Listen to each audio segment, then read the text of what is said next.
Estimados amigos, amigas, buenos días con todos y cada una de ustedes, a todas las compañeras y amigas de la mesa, que además de agradecer la invitación de Roxana y del Consejo Nacional Electoral a acompañar este día que me parece fundamental en un proceso que, como decía Roxana, y todas y todos lo sabemos, nos ha costado mucho tiempo. La lucha de las mujeres en el país, en la región, en el mundo, ha sido una lucha que también ha estado plagada de sangre.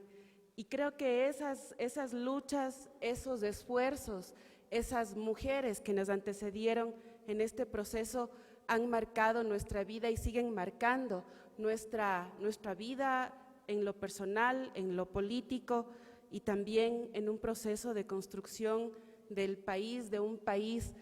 mucho más inclusivo, un país mucho más democrático. Le hemos apostado desde nuestras luchas a la transformación de esos patrones culturales que continuamente estuvieron aplastando y negando los derechos de las mujeres y las condiciones de vida. Yo quiero empezar leyendo una partecita de un libro que a muchas de nosotras seguramente nos cautivó, que es El país de las mujeres, de Gioconda Belli. Y ella en sus primeras estrofas, en sus primeros párrafos, dice: sobre la tarima, la presidenta Viviana Sansón terminó de pronunciar su discurso y alzó los brazos triunfante. Le bastaba agitarlos para que la plaza entera prorrumpiera en renovados aplausos. Era el segundo año de su mandato y el primero en que se celebraba por todo lo alto el Día de la Igualdad en todo sentido, que el gobierno del PIE mandó a incorporar a las efemérides más ilustres del país. Con esto decir que efectivamente esa es nuestra lucha, transformar el poder, parte del reconocimiento, parte de hablar de equidad, no es solo redistribuir la pobreza, es también apostar al reconocimiento de la presencia y aporte de las mujeres y es también hablar de la redistribución del poder.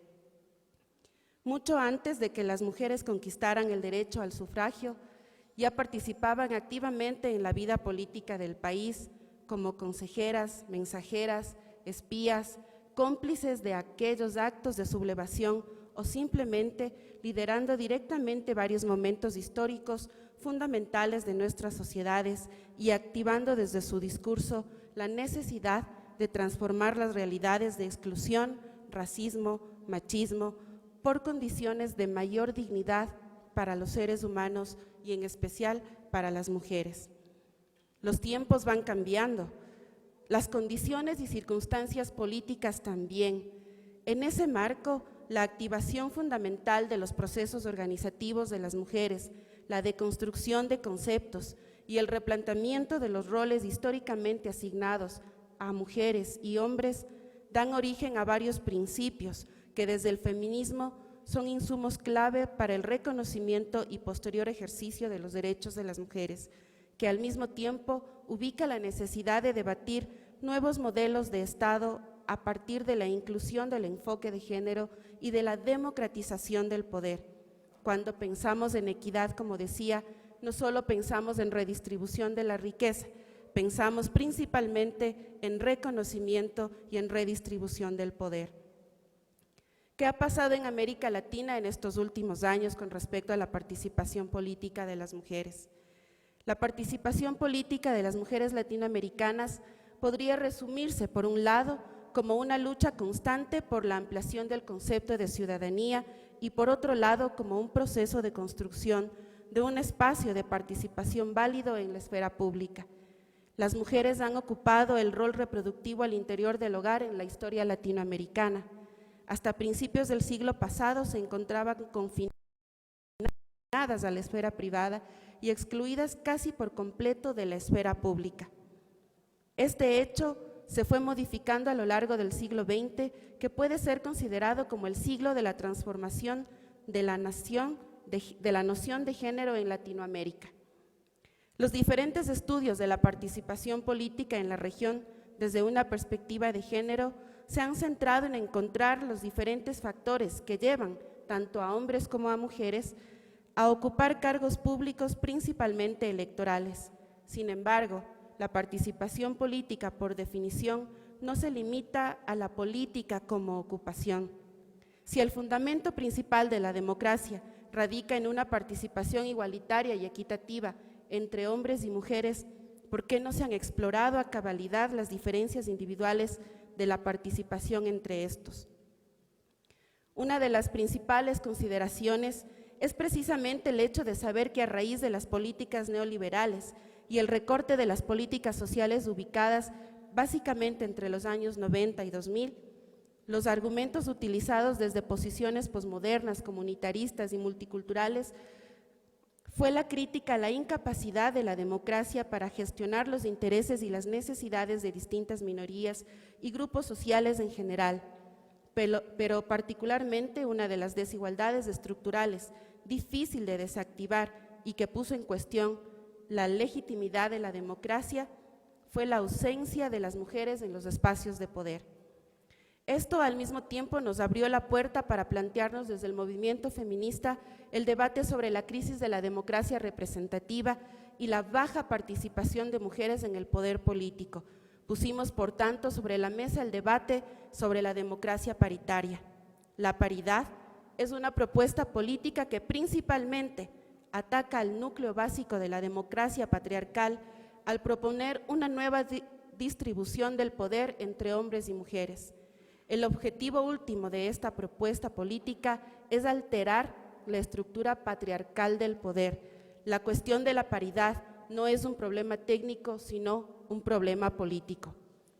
En otras palabras, no solo entramos a discutir la conformación de las listas electorales o la distribución de los puestos en determinadas instituciones. Lo que está en juego y sigue estando son las relaciones de dominación y subordinación entre hombres y mujeres. En el caso de Ecuador, hoy la paridad creemos que ha sido y además está incorporada en la Constitución como un principio básico y fundamental. Es importante precisar que las políticas de la paridad no están dirigidas solo a transformar las leyes electorales o las constituciones. Su objetivo es modificar radicalmente la estructura profunda de poder entre los géneros que subyace a las democracias liberales y que sitúa a las mujeres en situación permanente de discriminación. Nuestra apuesta es y seguirá siendo irracionalizar el monopolio masculino del poder, en pro de alcanzar la igualdad real y material. Planteemos que el interés por lo público y lo político y la tarea que se deriva de ese interés debe recaer igualmente entre hombres y mujeres. Considero también importante resaltar que toda la propuesta de las políticas de paridad no se acaban ni se reducen a la necesidad de cuotas paritarias entre mujeres y hombres en los procesos electorales o en la conformación de un gabinete de gobierno o en las instituciones públicas, porque la representación de las mujeres en el poder político, nuevamente, no es un problema técnico, es un problema político, resultado de una larga historia de intencionada exclusión de las mujeres en todos aquellos espacios en los que se dirimen recursos económicos, políticos y culturales. Ahora bien, con estos temas antes expuestos, lo que hemos vivido en el Ecuador es sin duda un fuerte proceso de debate, confrontación, transformación del pacto social, del poder político y por ende la transformación de patrones culturales. Muchas de ustedes, de nosotras, hemos sido las protagonistas de estas luchas que vienen recogiendo el legado de las primeras mujeres feministas, luchadores sociales, políticas, que han dejado en cada una de nosotras un sendero trazado y plagado de reivindicaciones feministas que hoy por hoy le transforman el rostro al país y le dieron la posibilidad de incluir desde los procesos democráticos a la mitad de la población ecuatoriana. Nuestra Constitución y nuestra normativa secundaria hoy da cuenta también del reconocimiento de las luchas históricas de las mujeres y de la garantía de los derechos de las mismas. Por eso me parece importante recalcar el trabajo de la Comisión de Transición hacia el Consejo de las Mujeres de Igualdad de Género, precisamente en la vía de haber sido la entidad pionera en promover la necesidad de transversalizar el género desde la práctica y en la institucionalidad del Estado.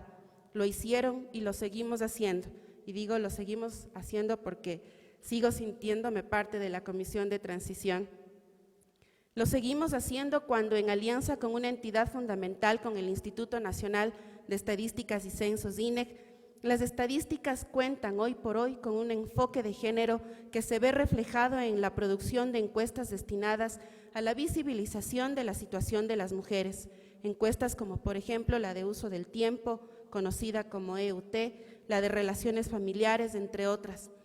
Gracias a ellas, hoy sabemos también cuántas mujeres son víctimas de violencia física, psicológica y sexual, o sabemos cuántas horas más las mujeres trabajan a diferencia de los hombres, tanto en el campo como en la ciudad. Quiero resaltar que al mismo tiempo que por este trabajo y otras iniciativas gubernamentales, el Ecuador hoy, en el contexto de la región, es uno de los países referente junto con México, Costa Rica y Uruguay en materia de avances de las políticas de género. Por eso seguimos apostando y profundizando en nuestro país la importancia de contar con estadísticas de género, y esta se ha convertido en una herramienta fundamental para dar cuenta de nuestros avances y de nuestros retrocesos. Pero sobre todo es la herramienta que nos da insumos necesarios para el diseño de las políticas públicas tendientes a garantizar los derechos de las mujeres. Históricamente resultaba muy complejo recolectar información sobre el progreso de las mujeres en los diferentes niveles de decisión, tanto en lo público como en lo privado, debido a la ausencia de las oficinas de estadísticas para promover esta información. Esta falta de información no nos permitía cuantificar un fenómeno conocido por todos y todas, que era la escasa representación de las mujeres en las estructuras de poder de decisión. En el 2006, la CEPAL afirma que las estadísticas de género son una representación numérica de hechos que se ubican en el tiempo y el espacio y que desempeñan un papel importante en la eliminación de estereotipos, en la formulación de políticas y en su seguimiento para el logro de la plena igualdad entre mujeres y hombres. El enfoque de género en las estadísticas supone tomar en cuenta el hecho de que los roles, actividades, tareas y responsabilidades son a menudo diferentes para mujeres y hombres en la sociedad y, por lo tanto, los instrumentos estadísticos deben captar y consignar información que propicie su visibilidad. En el contexto de la comunidad andina, en abril de este año, ya lo mencionaba Roxana, como presidenta pro tempore del Consejo Andino de Altas Autoridades de la Mujer e Igualdad de Oportunidades, promovimos la definición de 6 indicadores que permitirán armonizar las mediciones de participación política con enfoque de género en Bolivia, Colombia, Ecuador y Perú, e implementar políticas públicas que promuevan la igualdad de oportunidades. Estos indicadores, más una metodología común de aplicación, serán utilizados por los institutos de estadísticas de los 4 países andinos, lo que hará posible contar con estadísticas de información estandarizada y comparable, acompañado por la experiencia de los mecanismos nacionales de género. Los indicadores aprobados fueron: porcentaje de personas en calidad de candidatas a cargos públicos de elección popular por sexo, según tipo de cargo; personas en calidad de elegidas a cargos públicos de elección popular por sexo, según tipo de cargo; mujeres con rango ministerial, viceministerial o equivalente. Asimismo, se aprobaron los indicadores de porcentaje personas que no ejercieron el derecho al voto en los últimos comicios electorales, personas de 18 años y más que no se informan en la actualidad de la actualidad política del país, y porcentaje de personas sin partida de nacimiento ni cédula de identidad. Estos 6 indicadores fueron definidos en la reunión de indicadores andinos sobre participación política con enfoque de género, una herramienta para promover la democracia e integración subregional, en la cual, como decía, participaron representantes del Consejo Andino de Altas Autoridades de la Mujer e Igualdad de Oportunidades. También, desde el marco del interés de la Secretaría General de la Comunidad Andina, se ha ido dando seguimiento a estos indicadores y se fundamenta en la poca participación política de las mujeres. Por ejemplo, de los 77 ministros de Estado de los países de la Comunidad Andina, el 36% son mujeres. En tan solo el 22.4% de los escaños parlamentarios en los países andinos son ocupados por mujeres. Este esfuerzo de armonizar en la región permitirá tener un sistema que facilite la comparación sobre lo que está pasando en cada país en cuanto a la participación política de las mujeres, con el fin de generar políticas públicas que hagan posible el acceso a los espacios de decisión. Con estos temas y además considerando la vital importancia de seguir trabajando en alianza desde los distintos sectores, también, como decía Paola, desde nuestro propio compromiso como asambleístas y como institución, el vigilar el cumplimiento de los derechos de las mujeres en todos los espacios, vigilar la garantía de transformar la vida de las mujeres mucho más en nuestro país, que, como decía, sigue siendo referente en la región. Nuevamente saludo la iniciativa y este evento y el lanzamiento sobre todo de los indicadores de género, porque creo que principalmente nos permite tanto a las autoridades como a la sociedad civil, al movimiento de mujeres, poder tener al día información bajo la cual poder tomar acciones desde la oficialidad, pero también poder tomar acciones desde el propio movimiento de mujeres para seguir garantizando los derechos y para seguir transformando nuestra sociedad. Muchísimas gracias.